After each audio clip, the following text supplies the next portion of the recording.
दिल्लीतील पहाडगंज परिसरातील Nabi Karim police station परिसरातील एका हॉटेलमध्ये एका प्रियकराने आपल्या प्रेयसीची दुसऱ्या पुरुषाशी प्रेमसंबंध असल्याचा संशय असल्याने तिची निर्घृण हत्या केली आहे. घटनेनंतर आरोपी प्रियकर घटनास्थळावरून पळून गेला. ही बाब उघडकीस येताच पोलीस तात्काळ घटनास्थळी पोहोचले. चौकशी दरम्यान हॉटेल कर्मचाऱ्यांनी पोलिसांना सांगितले की ती एका मित्रासोबत हॉटेलमध्ये आली होती. पोलिसांनी मृतदेह ताब्यात घेतला आणि शवविच्छेदनासाठी पाठवला. तसेच आरोपी प्रियकराला 2 तासात अटक करण्यात आली.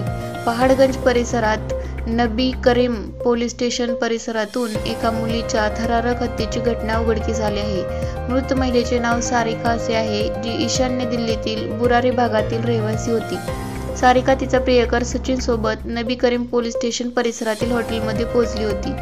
येथे दोघेही रूम नंबर 123 मध्ये राहत होते. सचिनला संशय होता की त्याची प्रेयसी सारिकाचे दुसऱ्या कोणाशी तरी प्रेमसंबंध आहेत. यावरून दोघांमध्ये आधी भांडण झाले आणि नंतर सचिनने सारिकाला बेदम मारहाण केली आणि तिचा गळा दाबून खून केला. त्यानंतर 8 जून रोजी सकाळी 8:30च्या सुमारास तो ताबडतोब हॉटेलमधून बाहेर पडला आणि पळून गेला. हॉटेल कर्मचाऱ्यांनी खोली क्रमांक 123 मध्ये जाऊन पाहिले तेव्हा सारिकाचा मृतदेह बाथरूममध्ये पडला होता.